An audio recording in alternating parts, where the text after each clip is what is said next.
valeur commerciable la ñu xool parce que coof munoo ko jaayee fii Sénégal lu ëpp 3000 léegi nag donc yow ñoom dañuy préférer jaay ko pour ñu exporter ko à 8000 à 10 000 à 11 000 pour que ñu mun am si valeur commerciale léegi loolu yëpp suñu grève day affecté. donc toute cette chaîne là.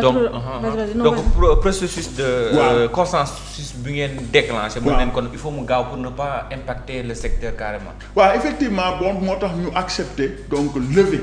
ça veut dire que levé wuñu sax man dañoo suspendre parce que les mots aussi ont leur sens. xam nga on a suspendu donc le plan d'action bi nga xam ne donc dafa débuté sax hier parce que hier def nañu débrayage à 10 heures ñëpp dañoo cessé le travail. port de brassard rouge xam nga donc ensuite donc def assemblée générale tey port de brassard rouge bi day continuer.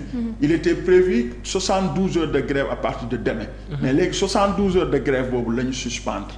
en attendant que l'État loolu mu ñu wax ne premier ministre va recevoir mu recevoir le plus rapidement possible mais nag on les tient à l'œil parce que quand même munoo wax ak technique ay kaddu parce que ay góor lañu. nous sommes des responsables. directeur fonction publique lu mu ñu wax leer na que suñ préoccupation donc vraiment les responsables étatiques vont prendre ça en charge ñun nag ñu ngi koy xaar. peut-être dans quelques jours voire maximum. vendredi dañu wax pour le. Monsieur Dramé juste une dernière question. Je pense que au niveau de la sécurité alimentaire. Quel est votre problème avec Marième Soda Ndiaye. beneen question bi mooy. Cheikh mën naa dina laaj beneen question bi mooy gis nañ état à travers son porte-parole du gouvernement. Amina Lo mu ne dañuy wàññi les salaires lan moo si nekk seen position.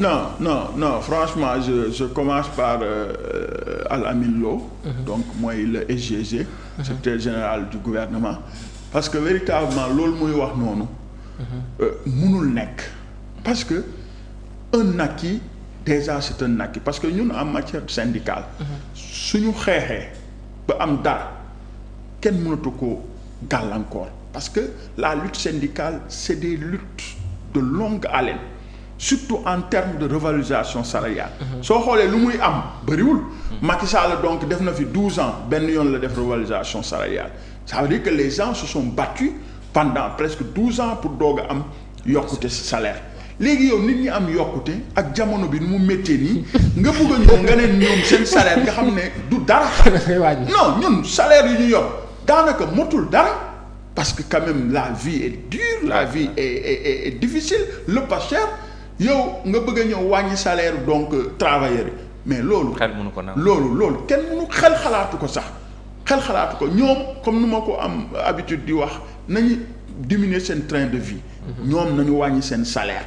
parce que quand même munoo yow donc indemnité de logement rek nga am si donc 1 million. alors que ñun depuis 2 ans 3 ans ñu ngi laaj 100 000 munoo ñu ko jox nga bëgg donc yow ñëw diminuer suñu salaire loolu moom wax dëgg fa yàlla moom fu mu ko waxoon démb gis na donc ay plus donc de réaction yoo xam ne dal na ko dina ko delloowaat parce que loolu on va pas l'accepter. solution. beneen problème bi nga évoqué léegi avec. Marième Soda Soda nga xam ne moom mooy. directrice générale elle est assez incipiente mais je rappelle qu'elle est incipiente. Marième Soda elle a été à l'école waaye elle est assez incipiente. elle est. incipiente. moom yéen aussi de la même formation. d'accord ok d'accord yéen a bokk formation. c'est vrai mais wax dëgg fa la moom. lu mu def moom c'est extrêmement grave parce que dafa licencier donc 10 personnes yu am CDI te si 10 personnes yooyu am na jigéen parce que c'est important parce que vraiment donc yow en tant que jigéen. nga ñëw fekk donc 10 personnes nga xam ne say moromu jigéen nga xam ne y a des veuves y a des divorcés ñu am doom nekk des cadres parce que gis nga su ma la étaler fii seen CV. donc ñoo xam ne parce que ñoom habitude bu ñuy am ñu ne bon c'est des recrutements politiques amuñu xam-xam affaire yooyu fii ku fi gën a néew la diplôme licence la am donc si ñi ma yor les 10 personnes yi ma yor seen CV y a des ingénieurs xam nga y a des gens qui ont des masters y a même des chefs de service parce que kii nu mu tuddee sax commissariat à la sécurité alimentaire donc et la résilience ñoom ils sont partout donc dañ leen recruter par l'aval du conseil d'administration ñoom dañoo soxla woon donc des travailleurs parce que dañoo amoon donc benn déficit de personnel. léegi nag après la direction a soumis au sein du conseil d'administration pour ñu def recrutement le conseil a validé ko mu jaar processus yëpp ba dem ba inspection du travail ba mu am visa de l'inspection du travail moom ba mu ñëwee ne dafay dakkal contrat yi parce que le ministère des finances n'avait pas autorisé donc le recrutement de ces travailleurs te alors que le conseil d'administration fait foi parce que y a la day am représentant ministère des finances ministère du travail et cetera kooku su décidé donc ça veut dire que bon que ministère des finances décidé na parce que y a son représentant moom mu ne donc contrat bi fu mu jaar awul yoon ak affaire yooyu te ñun bañ ci gëstoo saisir donc ñu war a saisir dañu ne sax même su nekkee loolu ñuy wax noonu sax may nañ leen ko mais contractualisation am na entre les deux personnes l'employé et l'employé donc ñoom état ñoom ñoo war a fexe ba mécanisme yëpp buy tax contrat bi valable ñu def ko parce que d'autant plus que su amee signature rek yow amatoo ci benn donc lu ñu la war a reprocher parce que yow soit kii recruter lañ la dans les règles de l'art par rapport donc ak sa compétence véritablement au moment où donc yow ngay dàq ay nit nga xam ne ay 200 000 250 000 de salaire la ñu am parce que au niveau de la César donc il vit dans une extrémité énorme yow DG bi nga am 4 600 000 de salaire. le salaire du PCA ont été rehaussés. waaw effectivement bon gis naa ne donc génnee nañ communiqué démb di may tontu ne ma donc salaire yi.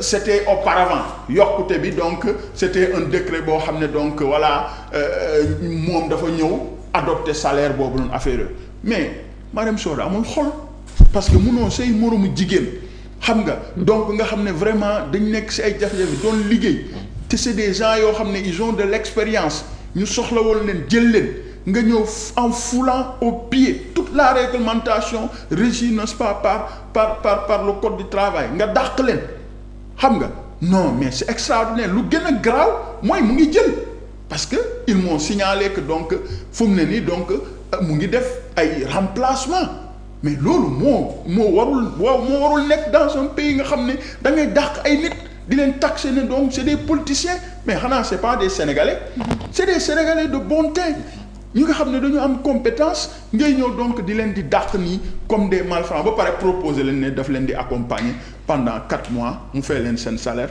après débarrasser aussi ñoom mais yow su nekkee li ngay def noonu donc nga ne yoon la lu tax nga leen di proposer donc ay 4 mois de salaire mais c'est quoi ces histoires là il faut que lii mu cesse te du foofu rek chaque fois maa ngi défendre les travailleurs yi nga xam ne licencié nañ la. au niveau du ministère des mines. dañuy daal di ñëw foofu rek ñu tëjaale foofu. nga jox ko def ko sa mot de la fin. c'est ça nga daal di waxee sa je vais pas l'appeler cri de cœur. mais juste dénoncer. cri de cœur voilà cri de cœur lay doon. effectivement donc si c'est le mot. c'est un cri de cœur si c'est le mot on maintient ça. alors nga jox daal di joxe sa cri de cœur juste pour. c'est ça donc comme ni ma ko waxee au niveau donc du ministère des mines dàq nañ 44 personnes depuis 8 mois ñu ngi xeex Birame Souleye Diop ba léegi amul solution au niveau du ministère du transport il y a 80 personnes qui ont été licenciées dont 30 am nañ CDI au niveau donc de la direction de l'emploi 93 personnes dàq nañ leen Sonaget donc presque 31 personnes 8 mois amuñu salaire ministère urbanisme donc ñu ngi leen di def mise à pied demande d'explication au niveau du ministère donc du tourisme fu mu ne nii contrat ñu waroon renouveler yépp nga xam ne arrivé na à terme ñoo xam ne def nañu 6 ans 10 ans dañ leen arrêté mais quand même on n'est pas dans un pays où yow da nga wax ne da ngay créer emploi di dàq ay nit plus de 4000 travailleurs comme si public si parapublic nga ñëw donc arrêté moo tax